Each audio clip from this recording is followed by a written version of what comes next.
Her family called her useless, a burden. Then, in the midst of her isolation, the Duke of Ravensdale, known for his cold indifference, made an unexpected move. He chose her, the daughter of a fallen family, as his bride. But why did he pick the woman everyone else had rejected? And what does this mean for her future? Find out now, but trust me, this shocking twist will leave you questioning everything. Welcome back, my wonderful family and friends. If you're enjoying this story, don't forget to hit subscribe and drop a comment, letting me know where you're tuning in from. And trust me, you won't want to miss tomorrow's story, so stay tuned. Ophelia Green stood by the window, gazing out at the glittering lights of London's skyline. A chill evening breeze swept through the curtains, but it couldn't cool the fire of humiliation that burned deep in her chest.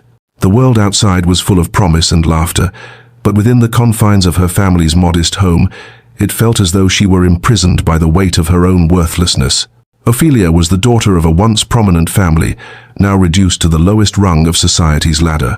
The vast estate that had once belonged to her family was gone, consumed by her father's reckless gambling and foolish investments. The fortune they had built over generations had been squandered, leaving her family with little more than debts, regrets, and a reputation that was quickly slipping into obscurity. Her father, once a man of influence, had retreated into himself, more a ghost than a father.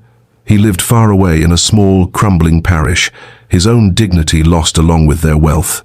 At 24, Ophelia had already reached the age when most women of her class had already secured their futures, either through marriage or through the expectation of a family fortune. But Ophelia had neither, no dowry, no connections, and no family name to offer. In the eyes of society, she was nothing but a burden, a useless daughter. Her family's harsh treatment of her was nothing short of cruel. Her mother, once a lady of grace and beauty, had long since lost all warmth and affection for Ophelia. The scorn in her mother's voice when she spoke of Ophelia's unmarried state was a constant reminder that Ophelia had failed to fulfill her purpose in life. "Why can't you be more like your sisters?" her mother would often say, her eyes cold and calculating. "They knew how to make the right connections. You, Ophelia, are nothing but a failure, clinging to books and fantasies." Ophelia had learned long ago to bear these remarks with grace, but each word felt like a dagger, slowly eroding the small pieces of her dignity. In her mother's eyes, she was not just an unmarried daughter, but a woman who had no use in the world. Her relatives, too, had made their judgment known. They viewed her as a disappointment, an embarrassment to the family. They had no patience for someone who failed to secure a marriageable match. Every glance, every word spoken behind her back was another reminder that she was not worthy of anything but pity. Yet, despite the harshness of her family's treatment, Ophelia carried herself with quiet dignity. She didn't possess the wealth or the title that could make her desirable to society, but she had something far more valuable, her intelligence. She had developed a deep love for literature and the arts, something that had been instilled in her by her late mother, whose own education had been the last vestige of their former lives. In the solace of books, Ophelia found refuge from the world that saw her as nothing more than a failure. But as much as her books soothed her soul, they could not change the fact that society had no use for her kind of wealth.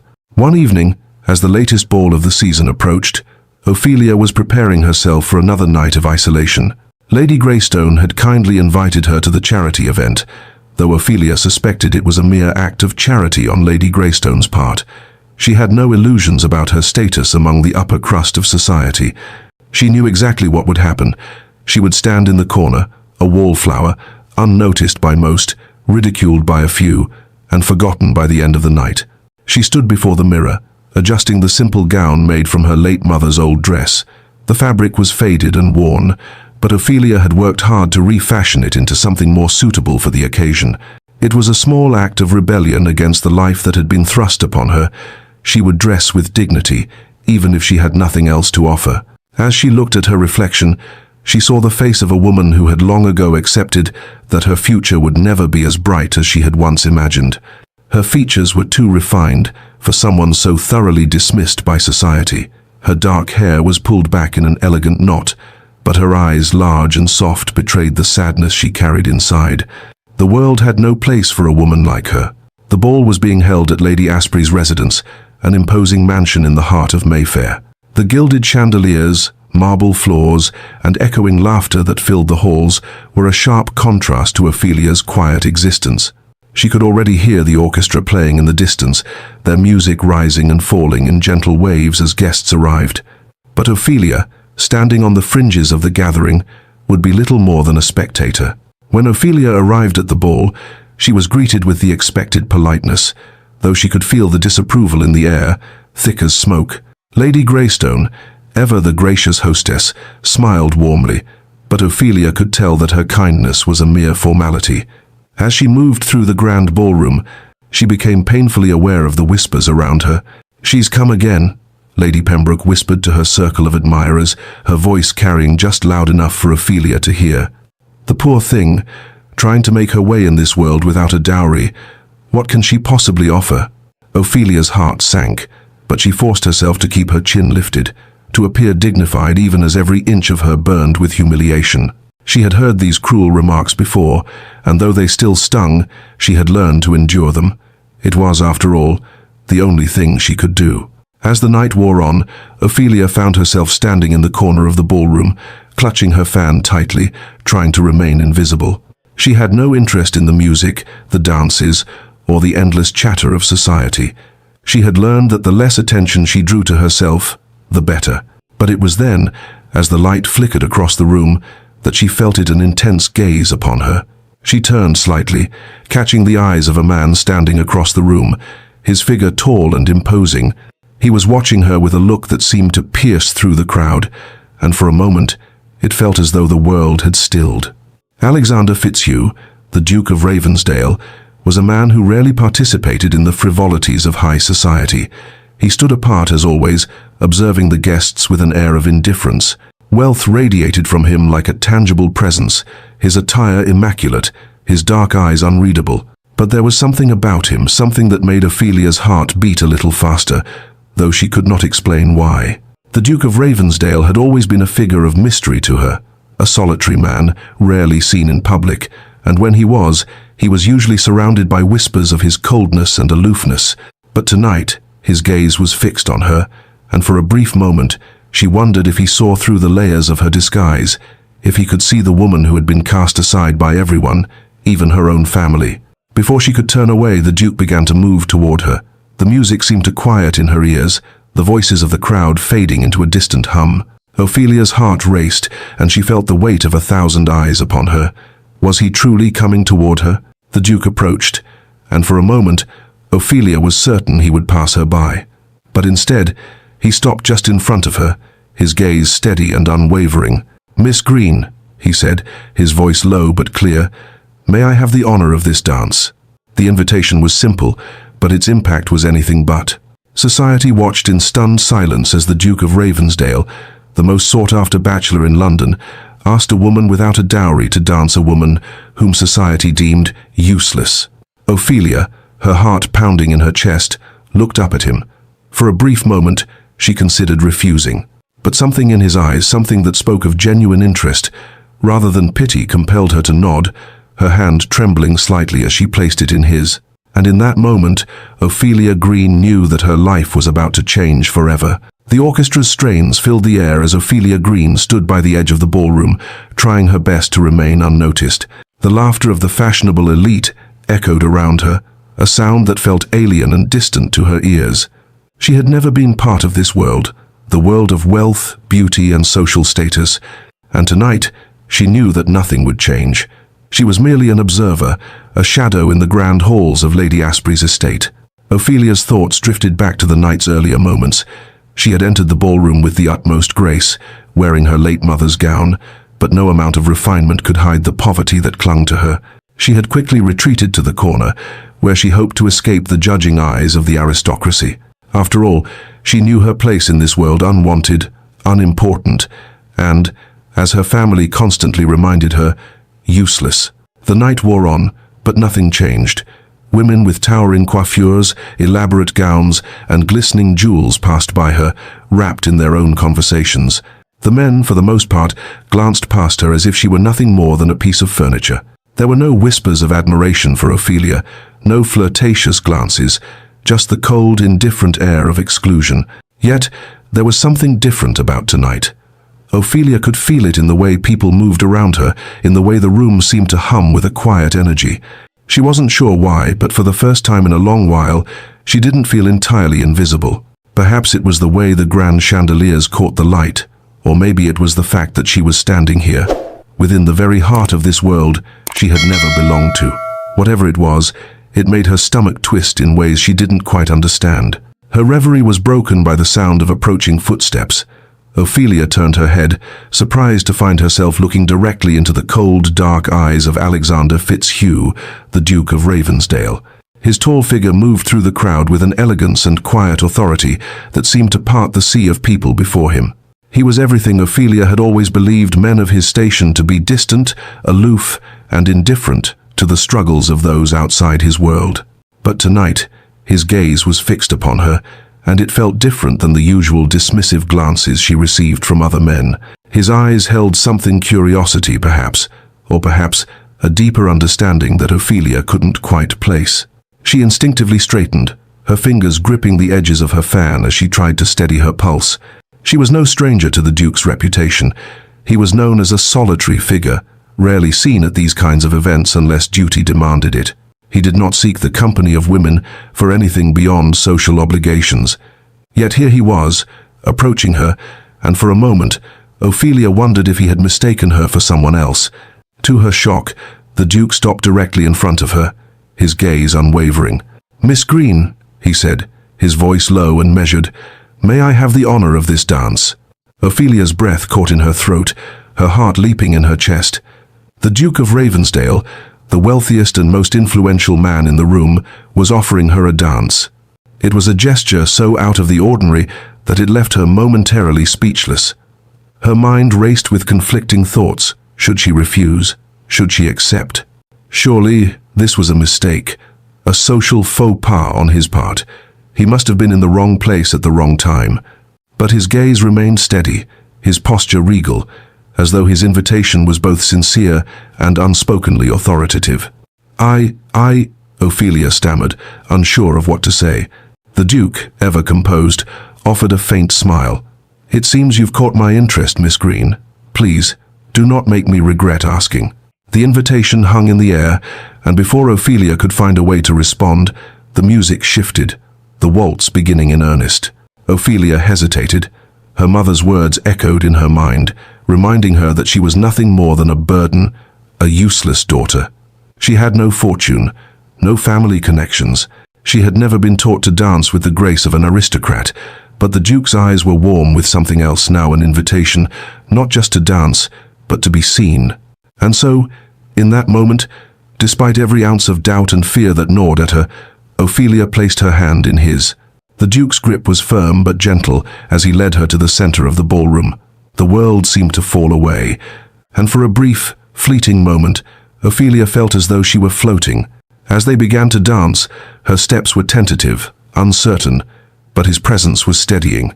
His movements were practiced, and he guided her with a deftness that made her forget the whispers that always trailed her. As the waltz unfolded, Ophelia's nerves began to settle. She found herself focusing not on the judgment of the onlookers, but on the Duke himself. His eyes, though cold and distant to the rest of the room, seemed softer now, as if the weight of the world had been momentarily lifted from his shoulders.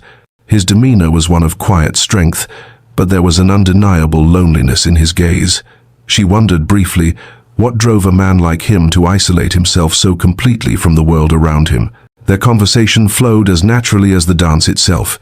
Ophelia spoke of her love for books, literature, and the quiet life she had always known. The Duke listened intently, asking thoughtful questions that surprised her. He spoke little of his wealth or power, instead steering the conversation toward more meaningful topics: philosophy, poetry, and the things that made Ophelia's heart race. For the first time that evening, Ophelia found herself lost in the dance, not just physically but mentally and emotionally. She spoke freely, without the burden of expectations, and the Duke responded with a warmth that sent a shiver down her spine. There was no pretense in his words, no judgment in his eyes. He seemed to see her as more than just a daughter without a dowry, more than just the useless woman her family had made her feel. But even as the connection between them deepened, Ophelia couldn't escape the voice of doubt that lingered at the back of her mind. Was this truly happening? Did the Duke see her as someone worth knowing, or was this simply a moment of idle curiosity for a man used to choosing from a selection of high-born ladies?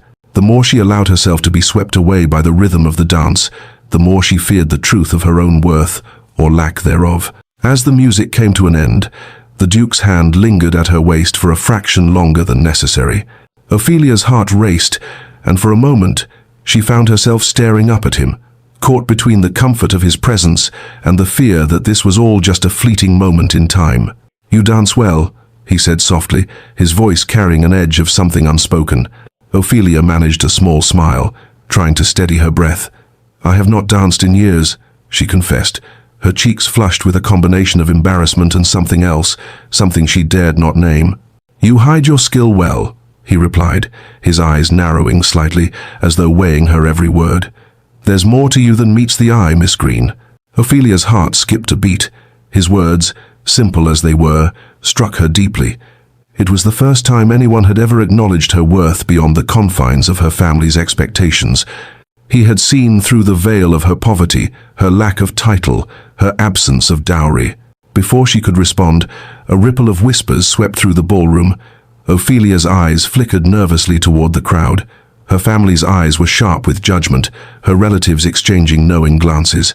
She could feel the weight of their disapproval bearing down on her, as though the world itself had shifted in their eyes. The Duke of Ravensdale, dancing with the likes of Miss Green, Lady Octavia Pembroke's voice rang out. Too loud, too pointed. What a strange sight. Her words cut through the air, sending a chill down Ophelia's spine. She had no illusions about the cruelty of high society. She knew the whispers that would follow, the judgment that would stain her reputation forever. But to Ophelia's surprise, the Duke did not flinch. His gaze, though cold, remained unwavering. He stepped back slightly, his hand falling gently from her waist. "Let them talk," he said, his voice low and calm, but with a note of defiance. "I've heard worse." Ophelia stood motionless, unsure of how to respond. The room seemed to close in on her once more, the weight of societal expectations and judgment suffocating her. But then, as if in a final silent act of rebellion, the Duke smiled at her briefly, but it was enough to make her heart flutter.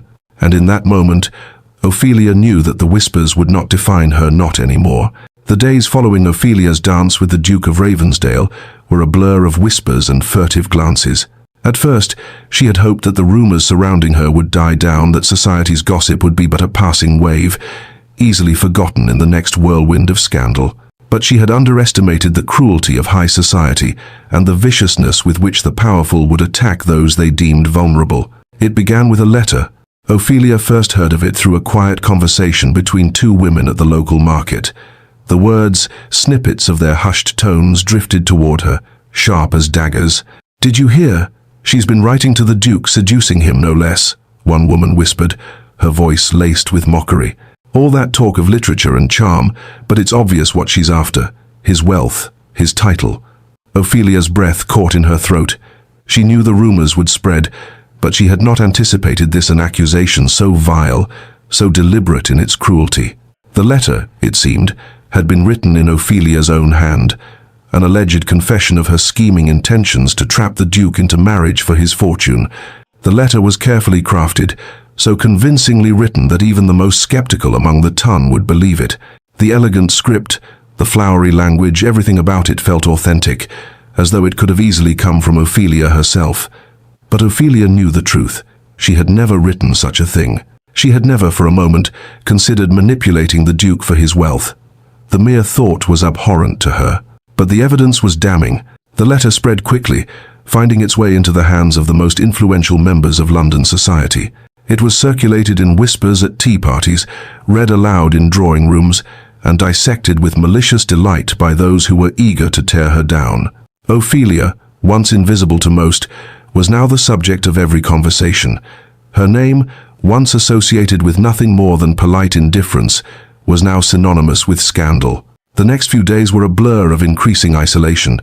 When Ophelia walked into town, the streets seemed to empty before her. Women turned away, their eyes flickering with judgment, while the men glanced at her with a mixture of disdain and curiosity. It was as though the very air had shifted. What had once been a quiet but tolerable existence had turned into an unbearable prison of whispers. And then there was her family.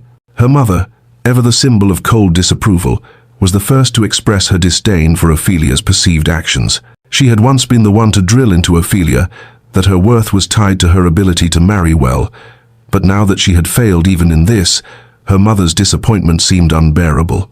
"You've shamed us all," her mother had said, her voice sharp as she looked Ophelia over with a mixture of sorrow and disgust. "How could you do this? The letter, everyone has seen it. The Duke is a man of high rank. He is the one we all dream of marrying into. And you have tarnished everything." Ophelia felt as though she had been struck. Her mother's words pierced her like cold steel, every syllable further chipping away at what little self-worth she had managed to cling to. The one person who should have stood by her had turned against her. "What were you thinking, Ophelia?" her mother continued, her eyes narrowing with anger. "This will ruin you. It will ruin us. You've always been a burden, but now you've gone too far." Ophelia stood silent, her heart heavy with the weight of her mother's scorn. The shame that had already begun to settle over her now felt like a suffocating blanket. She had always known that she would never live up to her family's expectations, but now, in the face of these false accusations, she felt utterly powerless. Her father, who had been absent for so long, had written her a terse letter. It was cold and distant, filled with the kind of disappointment that only a parent could wield with such skill. He made no attempt to comfort her, offering no support. Instead, he reminded her of the family's disgrace and her failure to secure a future. Ophelia's reputation, once fragile, now lay in tatters. The weight of the world seemed to settle on her shoulders, and she felt every ounce of it. She had never wanted wealth or status. She had never sought a marriage for its financial security. But now, the world saw her as a schemer, a woman who had tried to trap a man of wealth for her own gain. And worse, her own family had abandoned her. As the scandal deepened, Ophelia found herself alone in her room, her thoughts a swirling mess of confusion and despair. She had never been one for drama, never sought the attention of the ton. She had simply wanted to exist in the shadows, unnoticed, untouched by society's cruelty. But now, she was at the center of the storm. Through it all, one question gnawed at her: where was the Duke of Ravensdale in all of this? She had not heard from him since their dance. The brief exchange they shared that night had seemed so genuine, so filled with understanding. But now, she couldn't help but wonder if his silence meant he was distancing himself from her. Perhaps he was just as embarrassed by the rumors as everyone else. After all, what man of his station would want to be involved with a woman so thoroughly tainted by scandal? Ophelia's heart sank as she considered the possibility. The Duke was a man of great influence and wealth, the very epitome of what society held dear. He was not some lonely recluse who would seek solace in the company of a woman without dowry or title. He had made no public defense of her, no word to counter the accusations that had destroyed her name. Was he ashamed of her? Her thoughts were interrupted by a soft knock at the door. She blinked, startled by the sudden interruption. Her heart quickened as she hesitated before walking over to the door. Was it her mother again, coming to deliver another scathing reprimand? But when she opened the door, it was not her mother standing there. To her surprise, it was none other than the Duke of Ravensdale. He stood there, his tall figure framed by the doorway, his expression unreadable. For a moment, Ophelia stood frozen, unsure of what to say. The Duke's appearance in her modest home was so unexpected, so out of place, that it left her speechless. "Miss Green," he said, his voice calm but firm, "I've come to speak with you." Ophelia's heart leapt in her chest. She had never expected him to seek her out, not after the scandal had broken. She had feared that he would retreat into his world of wealth and privilege, leaving her behind to bear the full weight of the rumors. What do you wish to speak of?" Ophelia asked, her voice trembling despite her best efforts to remain composed. The Duke stepped into the room, his presence commanding but gentle. His eyes were dark, and there was a flicker of something unreadable in them. "I wish to set the record straight," he said simply. "The letter that has been circulating," he paused, his jaw tightening, "is a forgery. I know this." Ophelia's breath caught in her throat. For the first time since the scandal had erupted, she felt a glimmer of hope. The Duke believed her. "You believe me?"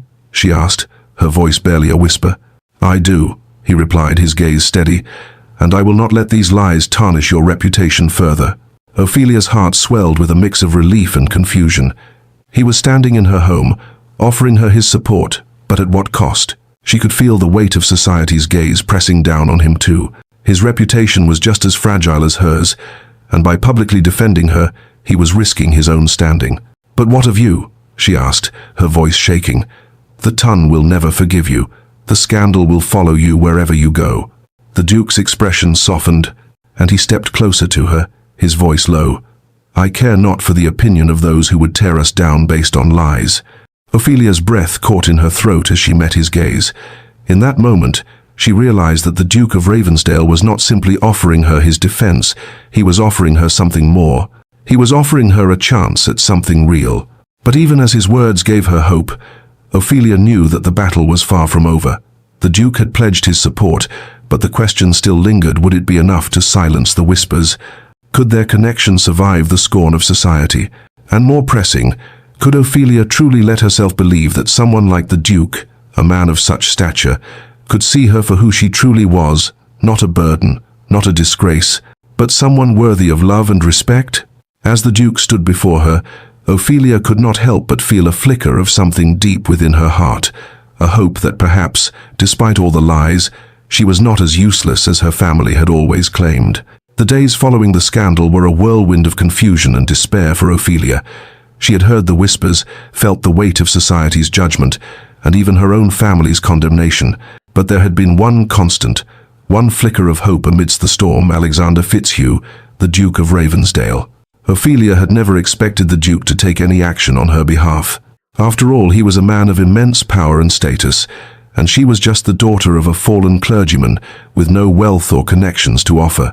In her most desperate moments, she had wondered if his initial interest in her had simply been a fleeting distraction, a brief indulgence for a lonely man in a crowded room. Yet, after his visit to her home and his promise to uncover the truth, Ophelia found herself clinging to a thread of hope that she could not shake. The Duke was no stranger to the way society worked. He knew how quickly rumors could ruin someone's reputation, how one forged letter could destroy a life. So, rather than retreating into silence or leaving Ophelia to fend for herself, Alexander decided to take matters into his own hands. He began his investigation quietly. The Duke's wealth and influence allowed him to move through the streets of London undetected, using his connections to gather information about the origins of the forged letter. It was a dangerous game, but the Duke was determined. He knew the stakes were high if the scandal was allowed to continue.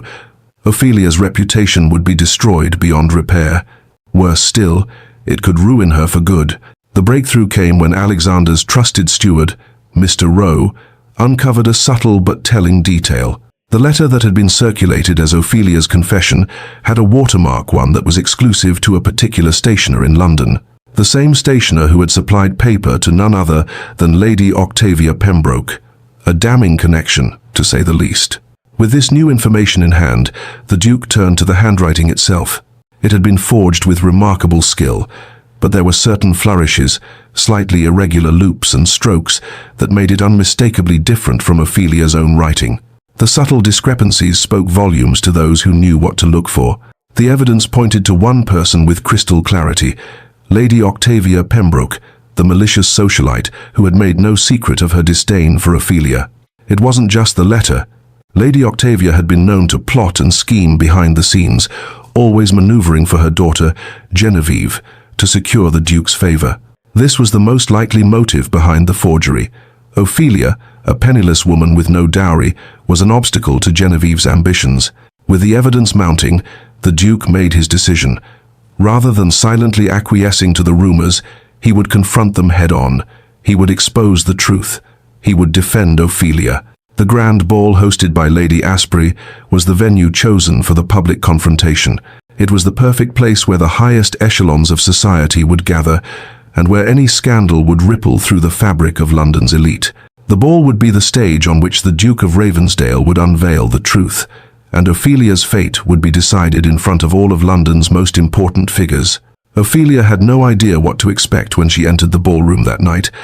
She had already endured so much, so many whispers, so much humiliation, but she had never imagined that the Duke would take such a public stand on her behalf. When she arrived, her heart heavy with anxiety, she caught sight of him across the room, his dark eyes scanning the crowd. He was already deep in conversation with a few of the city's most powerful men, but when their eyes met, something passed between them, a silent understanding. The night seemed to drag on, but Ophelia's focus was solely on the Duke. His presence loomed over her like a comforting shadow, and yet she could not shake the feeling that whatever was about to happen would change everything. Finally, as the evening reached its crescendo, Alexander stepped forward. The music faltered slightly, the orchestra's notes quieter, almost as if anticipating the moment. The crowd fell into a stunned silence as the Duke raised his hand, commanding attention.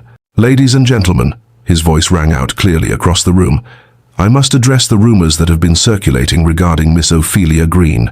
The room tensed. Every eye in the ballroom turned toward him. Ophelia's heart raced as she tried to steady her breath. She could already feel the stares, the judgment of those who had already written her off.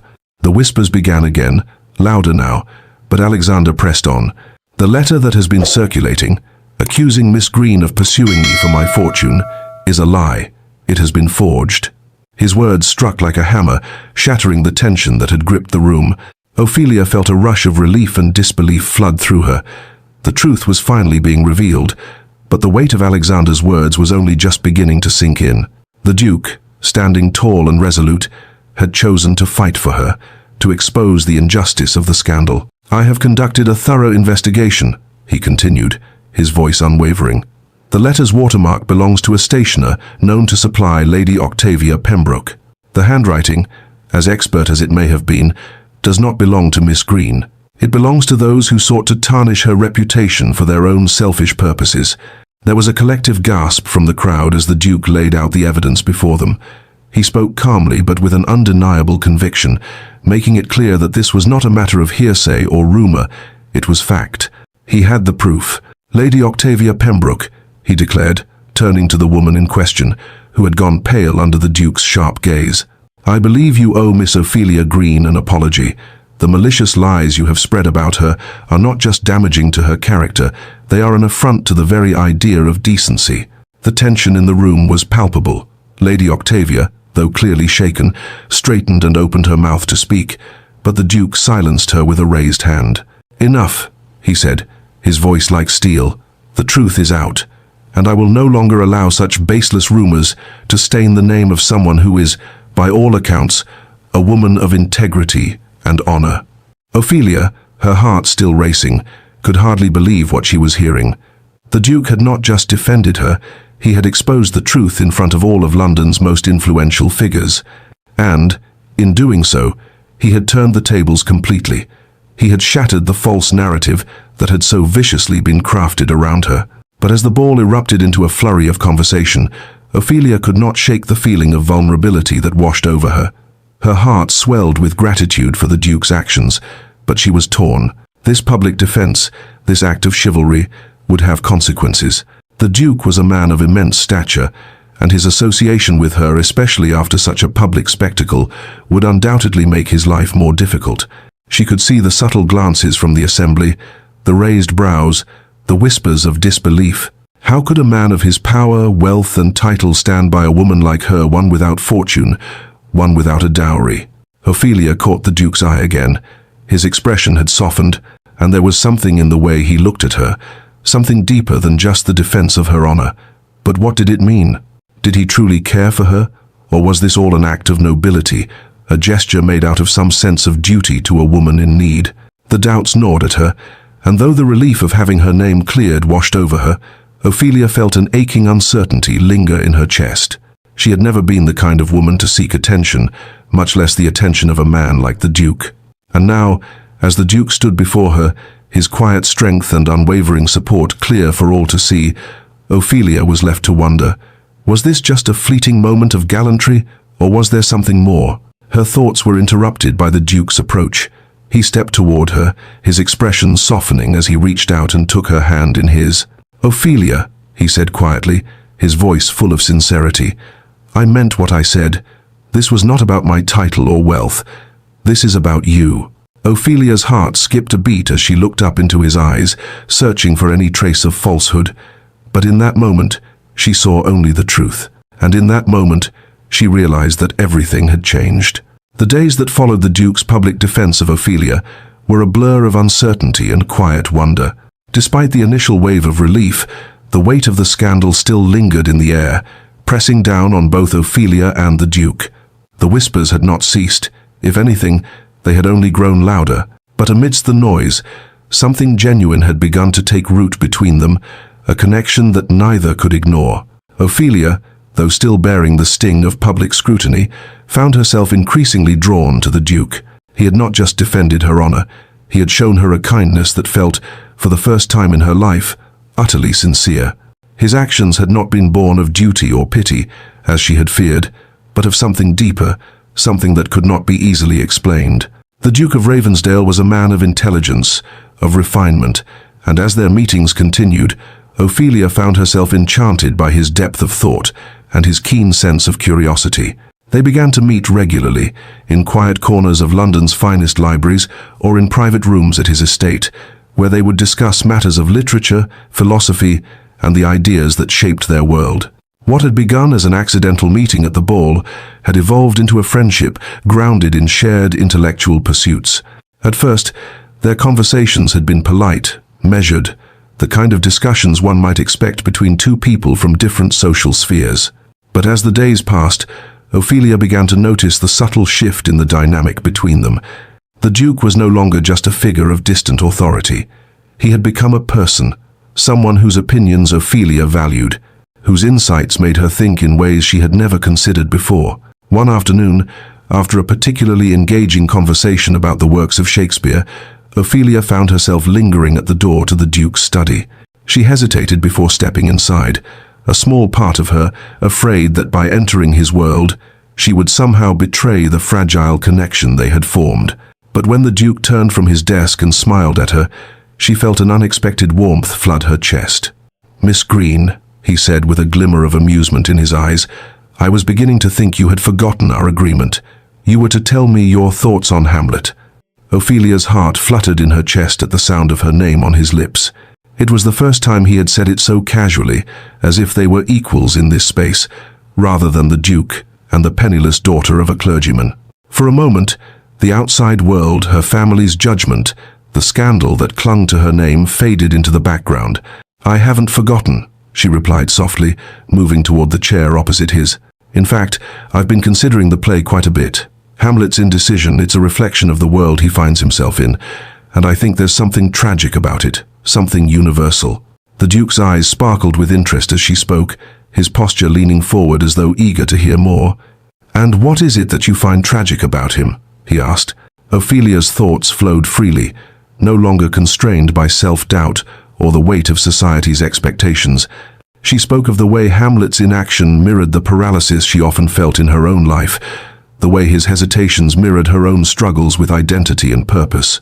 She spoke with an honesty she had rarely afforded herself, and as she did, she realized that for the first time in a long while, she was no longer just performing for the world around her. With the Duke, she could be herself, unfiltered, unafraid. Their conversations, which had once been centered around books and ideas, soon began to drift into more personal territory. They began to share their thoughts and dreams, their past regrets, their hopes for the future. Ophelia found herself confiding in him more than she had ever intended, speaking about her mother's cold indifference, her father's shame, and the way she had been made to feel invisible by the very people who should have loved her most. The Duke, too, began to open up in ways Ophelia had not expected. Beneath his poised exterior, there was a vulnerability that he rarely allowed others to see. He spoke of his childhood, of the loneliness he had often felt growing up in the shadow of his family's expectations, the burden of his title weighing heavily on his shoulders. He admitted, with surprising humility, that he had never truly felt at home in the world of the aristocracy, that he had always longed for something more genuine, more real. Ophelia listened intently, her heart swelling with empathy as she realized how much they had in common. They were both, in their own ways, bound by the expectations of their respective worlds. He, the Duke, bound by the weight of his lineage and the unspoken pressures of his position, and she, the daughter of a once proud family, shackled by the expectations of her birth and her lack of fortune. As the days passed, Ophelia found herself thinking more and more about the Duke, not just as the man who had defended her honor, but as someone she could trust, someone who had come to understand her in a way no one ever had before. The walls she had so carefully built around her heart, walls forged by years of ridicule and rejection, began to crumble, piece by piece, with every shared moment and every heartfelt conversation. But even as her feelings for the Duke deepened, a part of her hesitated. She had always believed that she was destined to be alone, unwanted, unloved. Her family had made it clear that she was a failure, a burden to be hidden away. The Duke's interest in her, his kindness, his attention felt like something too precious to trust, too beautiful to be real. She had seen how quickly society turned on those they deemed unworthy, and she couldn't help but wonder if the Duke's affection for her would fade once the scandal had subsided, once the whispers had died down. Ophelia's heart ached with the weight of this fear, and in those quiet moments when she was alone with her thoughts, she often found herself retreating back into the safety of doubt. Could the Duke truly care for someone like her, someone who had nothing to offer but a broken name and a tarnished reputation? Meanwhile, the Duke of Ravensdale struggled with his own emotions. Though his growing affection for Ophelia was undeniable, it was not without its complications. He had spent his entire life adhering to the expectations of the aristocracy, fulfilling his duties as a duke, and living a life dictated by titles and wealth. Yet, in Ophelia, he found something completely different, something that defied the very rules he had lived by. The more time he spent with her, the more he found himself questioning the world he had been born into. Ophelia's intelligence, her honesty, her quiet dignity, these were the qualities that drew him to her, not her status, not her fortune. He had never been more certain of anything in his life. He wanted to be with her, to build something real and meaningful. But there was a catch. Ophelia did not come from his world. She did not belong to his circle of wealth and privilege, and that fact loomed over him like a heavy cloud. Alexander found himself torn between the woman he had come to care for deeply and the duty he had to his title, his family, and his society. His position in the aristocracy had been shaped by generations of tradition, and though he longed to break free from the constraints of that world, he knew the consequences of such a decision. Marrying Ophelia, an impoverished woman with no dowry and no connections, would not only cause a scandal but could potentially destroy his reputation and his place in the world. The battle inside him was fierce. His heart told him to follow his feelings for Ophelia, to cast aside the expectations that had always governed his life. But his mind, conditioned by years of societal pressures, whispered that he should remain within the safety of his world, choosing a wife from the circles he had always known. As the bond between him and Ophelia grew stronger, Alexander found himself more and more conflicted.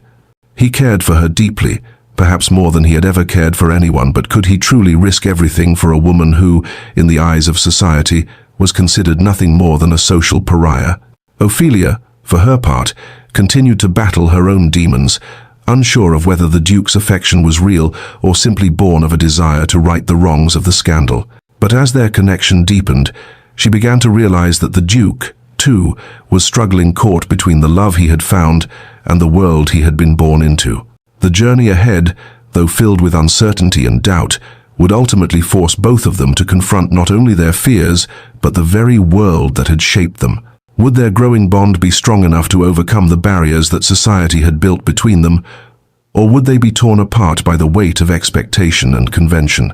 The days after the Duke's defense of Ophelia were filled with a strange, tense calm. London's whispers had not ceased, but they had quieted to a low murmur, as if everyone was waiting for the next move, the next scandal, the next declaration. Ophelia was no longer the invisible daughter of the Green family. She was now a figure of public interest, a topic of heated conversation in every drawing room. Some spoke of her with disdain, others with a kind of reluctant admiration, but none of them truly understood the connection she had with the Duke. None of them saw what she saw, the quiet intensity in his eyes, the gentleness in his touch, the way his presence seemed to bring a measure of peace to her turbulent heart. Their meetings, though frequent, had remained mostly intellectual, the discussions about philosophy and literature still providing the backbone of their interactions. But Ophelia had begun to feel something more growing between them.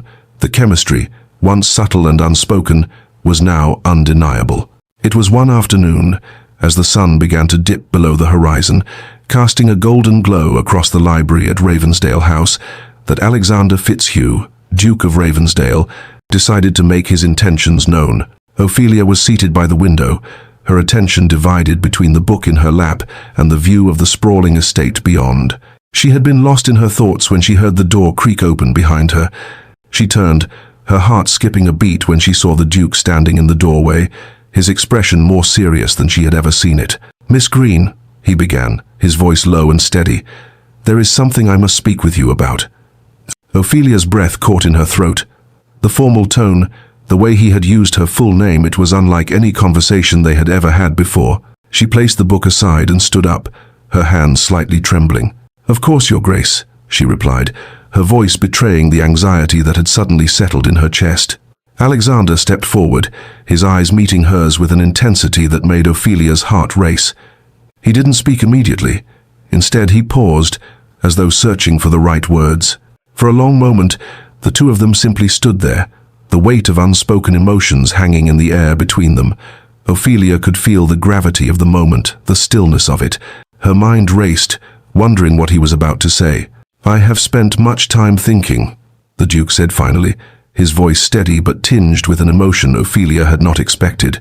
"Thinking about you, Miss Green, about everything we've shared, the conversations, the understanding. I have come to a decision, one that will undoubtedly surprise you." Ophelia's pulse quickened, her mind struggling to keep pace with her emotions. She knew what was coming, knew that he would finally say the words that had been hanging in the air between them since that first dance at the charity ball. The moment they had shared, the connection that had grown between them, had led to this moment. But still, she could not shake the gnawing uncertainty that clung to her. "Ophelia," the Duke continued, taking a step closer to her, "I do not offer you this because of duty or pity. I do not offer you a life of wealth or a marriage of convenience, as so many would expect. I offer you my heart, and with it, a life that is not based on titles or social standings, but on something more important, on something genuine." Ophelia's breath caught in her throat. She looked up at him, wide-eyed, her heart hammering in her chest. Had she heard him correctly? Could this truly be happening? Alexander took another step forward, his gaze never leaving hers. He reached into the pocket of his coat and, to Ophelia's shock, pulled out a ring, a simple yet elegant band, its stone glimmering in the fading light. He held it out to her. "I ask for your hand in marriage, Ophelia," he said, his voice firm but filled with vulnerability. "Not because of your wealth, not because of your status, but because I care for you in a way that transcends all of that. You have shown me what it means to live a life of integrity, of authenticity. I want to share that life with you. Will you marry me?" Ophelia's heart raced as she stared at the Duke, at the ring he held in his hand, at the sincerity in his eyes. She wanted to say yes, wanted to let herself be swept away by the tenderness of his words, the warmth of his offer. But there was a part of her, a small but insistent voice inside her, that couldn't help but hesitate. "Are you certain?" she asked, her voice trembling. "Are you certain this is what you want?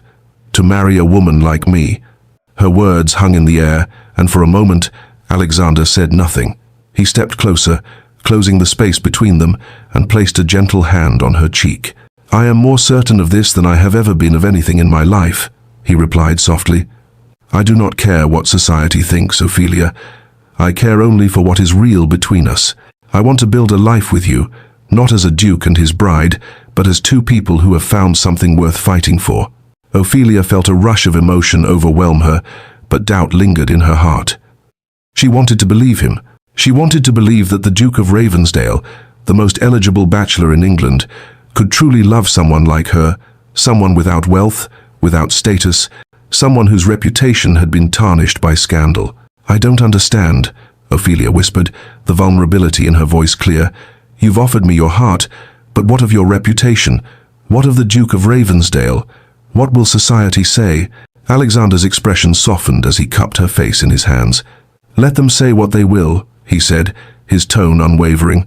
"I have spent my life adhering to society's expectations, Ophelia, and look where it has gotten me: lonely, detached, and empty. But you have made me see what I've been missing. I choose you, Ophelia. I choose this life, our life, and I will not let anything or anyone stand in the way of that." Ophelia felt the tears that had been threatening to fall finally spill over, but this time they were not tears of fear or confusion. They were tears of relief, of understanding. She had always believed that she was unworthy of love, that her family's scorn and society's judgment had defined her.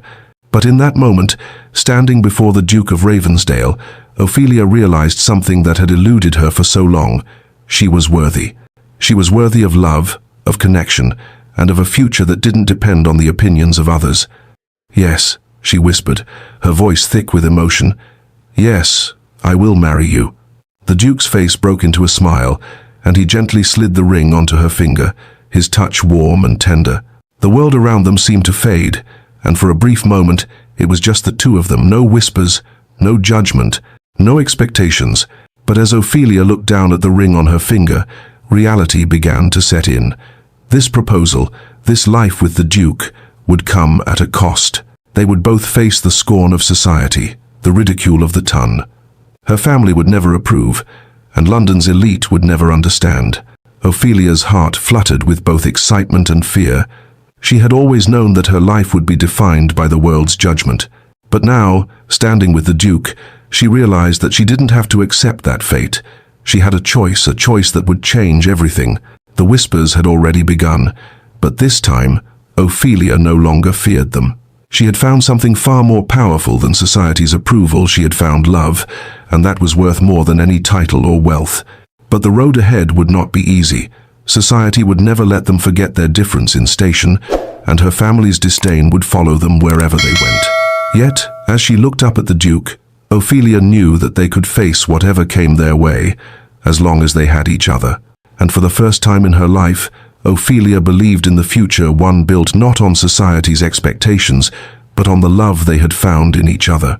The days leading up to the wedding were a whirlwind of activity, and Ophelia found herself caught in a tidal wave of emotions. The news of her engagement to the Duke of Ravensdale had spread like wildfire through London, and as the wedding day approached, the weight of it all began to settle on her shoulders. The woman who had once been invisible, overlooked, and dismissed, now stood on the cusp of becoming the wife of one of the wealthiest and most powerful men in England. She was no longer the useless daughter of a broken family, destined to fade into obscurity. No, this was something entirely different. Ophelia was about to marry a duke, a man who had chosen her not for her fortune or her family's status, but for who she was. The very thought sent a shiver through her spine. The preparations had been grand and overwhelming. The best dressmakers in London had been commissioned to create the perfect gown for her. She had been measured and fitted, her gown stitched together with delicate lace and soft ivory silk materials, far more luxurious than anything Ophelia had ever imagined wearing. The gown was beautiful, but it was also a stark reminder of how much had changed in her life in such a short span of time. She had been thrust into a world of wealth and opulence, a world that had once seemed as distant as a dream. The castle-like estates, the grand parties, the endless invitations, everything about the Duke's life seemed foreign to Ophelia, yet it was now hers too, by virtue of the love that had grown between them. But with all the beauty and grandeur came a gnawing sense of doubt, one that she could not entirely shake. As much as she had come to love the Duke Alexander, as she now thought of him privately, there was still the lingering thought at the back of her mind that her life, and the life she was about to share with him, could never be truly simple. They were both products of a society that placed an unfair value on wealth, power, and titles, and even though she had proven her worth in the eyes of the Duke, she knew that the rest of the world would never fully understand or accept her. The night before the wedding, Ophelia found herself alone in the room she had been given at Ravensdale House. The vastness of the space seemed to echo the enormity of the changes in her life. She stared out the window at the full moon, its pale light illuminating the garden below, and for a moment she allowed herself to reflect on how far she had come. It felt like a lifetime ago that she had stood in the cold shadows of London's ballrooms, humiliated and dismissed by her own family, mocked by society. She had been taught to believe she was worthless, that her lack of a dowry and connections defined her place in the world. It was a lie she had been forced to accept until she met the Duke. Now, standing on the precipice of a new life, Ophelia could hardly believe how much had changed. She was about to marry a man who had fought for her, who had seen her for who she truly was, not as a woman defined by her social standing, but as someone worthy of love, respect, and happiness.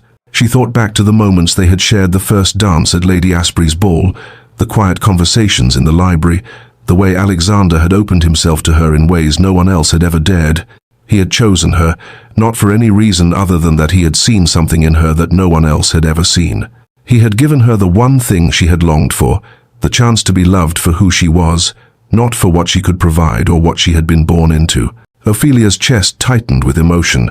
She was no longer the invisible daughter of a fallen family. She was the woman about to marry a duke, a man who had changed her life and shown her that her worth did not lie in wealth or status, but in the strength of her character.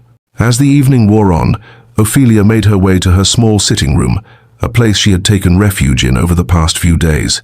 Her thoughts were a jumble of excitement and anxiety, and the reality of what lay ahead seemed too large for her to fully comprehend. Tomorrow, she would be a bride, not just a woman in a gown, but the wife of the Duke of Ravensdale, the woman who would stand by his side, facing the world as a united front. But even as her heart soared with happiness, doubt lingered. She had grown accustomed to the whispers, the judgment, the eyes that looked at her as though she were a curiosity, an outsider in a world that could never truly accept her. Even now, as the clock ticked closer to the wedding hour, Ophelia wondered if she was ready for all of it. She had come so far from the girl who had once been afraid to dream, but she still carried the weight of the world on her shoulders.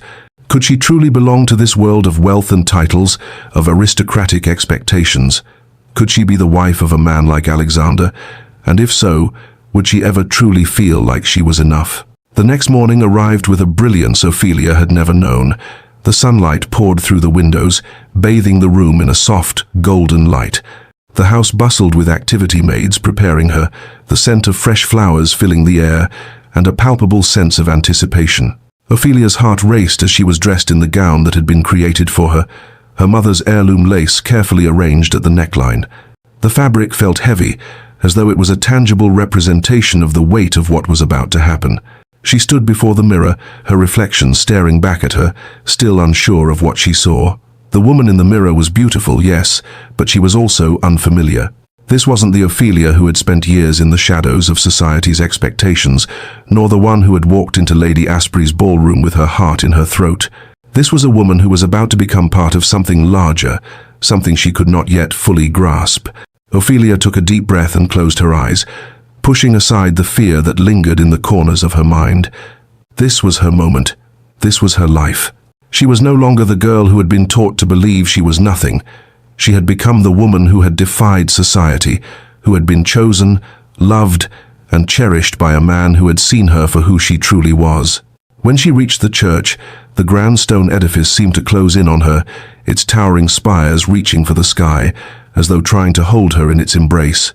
Inside, the pews were lined with flowers, the air filled with the soft murmur of hushed voices and the rustling of silk gowns. The congregation stood in silence as Ophelia made her way to the altar, the aisle before her as wide as the gulf she had crossed in her life. She glanced up to see the Duke standing there, waiting for her, his expression softened by an emotion Ophelia could not place. His tall figure seemed to fill the space, commanding yet gentle, his eyes fixed on her as if she were the only person in the room. As she reached him, her heart fluttered, and for the first time in her life, she felt certain of one thing: she had found her place. Not because of the title she would soon bear, or the wealth she would come to share, but because she was standing beside the man who had chosen her, loved her, and seen her for who she truly was. The ceremony unfolded around them, a blur of vows, prayers, and promises. When the moment came, the Duke of Ravensdale took her hand and spoke words that seemed to echo through the centuries. His voice, deep and steady, rang with sincerity as he vowed to cherish her for the rest of his life. "I, Alexander Fitzhugh, take you, Ophelia Green, to be my wife," he said, his eyes never leaving hers. "Not for what you can offer, not for what the world expects of us, but because I love you, and I will love you as long as I draw breath." The vows were deeply personal, a declaration of love that transcended everything they had fought against. They were not just words spoken in front of a congregation. They were the binding of two souls, Two people who had learned to see each other as equals in a world that had never allowed them to be. When the bishop pronounced them husband and wife, the church rang with the sound of applause, not just from the highborn guests, but from the truth of the moment. This marriage was not the culmination of duty or tradition. It was a victory of love over wealth, of authenticity over expectation. Ophelia's heart swelled with joy, and as the Duke kissed her gently, the world outside seemed to fade away. In that moment, they were no longer bound by the expectations of society. They were simply two people bound together by something far stronger than titles or wealth, by love. And as they stepped out into the sunlight, hand in hand, the future ahead of them seemed as bright and limitless as the sky itself. Ophelia stood by the window, watching as the last rays of the afternoon sun bathed the garden in golden light. Ravensdale House, with its sprawling grounds and grand architecture, was now her home, hers and Alexander's. It was a home not built on the expectations of titles or fortune, but on the quiet strength of their bond. The Duke of Ravensdale had long ceased to be a distant figure of nobility to her. He had become Alexander, her husband, her partner in a life they were building together, piece by piece. The first weeks of their marriage had been a whirlwind, filled with new experiences and quiet moments of discovery. For Ophelia, every day was an unfolding revelation. The man who had once seemed so distant, so wrapped in the weight of his title and duties, had revealed to her a depth of emotion and a kind of gentleness that no one had ever expected. And she too had come to know herself in ways she never thought possible. Their life together, though simple compared to the grandeur of London society, had been rich in ways that Ophelia had only dreamed of. They spent their days reading together in the library, long walks through the gardens discussing books and philosophy, or sitting side by side in the drawing room, lost in their own worlds but always sharing the same space, the same quiet understanding. Ophelia's family had not approved of her marriage. Her mother's letters were filled with barely concealed disdain, and her father's terse words still echoed in her mind. But none of that mattered anymore. She had left that world behind when she walked down the aisle, and now she was free to live her life in the way she had always wished, with the man who had chosen her for exactly who she was. "You seem lost in thought." Alexander's voice broke through her reverie, warm and rich, like the sunlight streaming into the room. Ophelia turned to see him standing in the doorway, a small smile playing at the corners of his lips. "What's on your mind?" Ophelia smiled back, her heart light in a way it had never been before. "Just thinking how much has changed," she said softly, "and how much we've already built together. I never imagined that I could find a place like this." Alexander crossed the room, his presence a steadying force. He reached for her hand, and as he pulled her toward him, Ophelia felt the familiar warmth of his embrace. It was the simplest of moments, yet it filled her heart with a kind of peace she had never known before. "Everything has changed, hasn't it?" Alexander murmured, his fingers brushing her hair back from her face. "For both of us. But it's a good change, Ophelia. A change I've never looked for, never expected, but that I wouldn't trade for anything." Ophelia looked up at him, her chest swelling with emotion. "I've always felt like I didn't belong, that I was nothing more than a burden to my family, a disappointment. But with you here, now I feel like I'm exactly where I'm meant to be." Alexander's eyes softened, and he cupped her face gently in his hands. "You were never a burden, Ophelia. You were always worth far more than they ever saw. And he paused, searching her eyes, "I've never been happier than I am right now, standing here with you." Ophelia's heart swelled, and she leaned into his touch, letting the weight of his words sink in. For the first time in her life, she felt as though she truly mattered. The man she loved, the man who had seen her for exactly who she was, had chosen her not for what she could offer, but for what she brought to his life, the way she had made him see the world differently. As the days turned into weeks and weeks into months, their relationship only grew stronger. They carved out a life together that was far from perfect, but it was perfect for them. They didn't need the trappings of wealth or the approval of society to validate their love. They had each other, and that was enough. Their marriage became a sanctuary from the world, a place where they could be themselves without fear of judgment or expectation. They entertained rarely, choosing instead to spend their time in private, enjoying the simple pleasures of life. They would host small gatherings with close friends, where conversation flowed easily and laughter echoed through the halls of Ravensdale House. But for the most part, Ophelia and Alexander were content to live a quiet life, away from the scrutiny of the ton. Ophelia began to immerse herself in causes she had always cared about, particularly those related to the welfare of women and children. She worked alongside the local community, helping those who had been overlooked and discarded by society, just as she once had been. Alexander supported her efforts fully, often accompanying her on visits to the people she helped. He saw the passion in her eyes when she spoke about the work she did, and he admired her even more for it. For Ophelia, this was her way of giving back not just to the world, but to herself. She had spent so many years living in the shadow of her family's disdain, believing she had no worth. But now, with Alexander by her side, she had found her place in the world, a place where her value wasn't determined by her wealth or lineage, but by the work she did and the love she shared. Alexander, too, found himself changing in ways he had not expected. When they had first met, he had been consumed by the expectations of his title, the weight of his family's legacy pressing down on him. But with Ophelia, he had found a sense of peace that had eluded him for so long.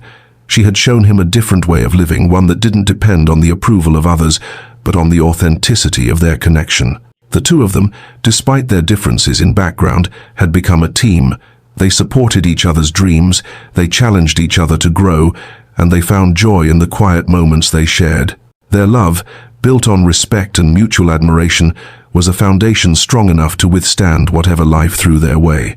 And as the years went by, their bond only deepened. Ophelia no longer saw herself as the useless daughter of a fallen family. She was Ophelia Fitzhugh, the Duchess of Ravensdale, but more importantly, she was a woman who had fought for the life she wanted, a life based on love and integrity. She had overcome the limitations society had placed on her, and with Alexander by her side, she knew that together they could face anything the world had to offer. Their legacy was not one of wealth or titles, but of something far more enduring: love. Their story became one of defiance against the shallow expectations of society, a testament to the power of genuine connection. They had built a life together not based on outward appearances or the judgments of others, but on the strength of their love for one another. It was a love that had transcended all barriers, proving that when two people truly see each other for who they are, nothing else matters. As Ophelia and Alexander stood together on the balcony of Ravensdale House, looking out over the vast expanse of land that now felt like home, they knew they had created something special, something that would last far beyond their time, a love story that would be told for generations to come. And as they stood there, hand in hand, looking out over their future, Ophelia realized that the journey they had begun together was only just beginning. Their love, built on mutual respect, understanding, and the simple joy of each other's company, was the greatest treasure they had ever known. Together, they had built a life of their own, a life that was theirs alone, free from the expectations of the past, and full of the promise of a future filled with love. Ophelia and Alexander's love story shows us that true connection, built on trust, integrity, and love, is stronger than any societal expectations. Their journey is a reminder that sometimes the greatest treasures lie in the people we choose to love. If you enjoyed their story, don't forget to hit that like button and share your thoughts in the comments below. Do you believe love can defy societal norms? What part of their journey touched your heart the most? Make sure to subscribe and turn on notifications so you never miss an exciting new story of love, passion, and transformation. Thanks for watching, and I can't wait to bring you along for the next adventure.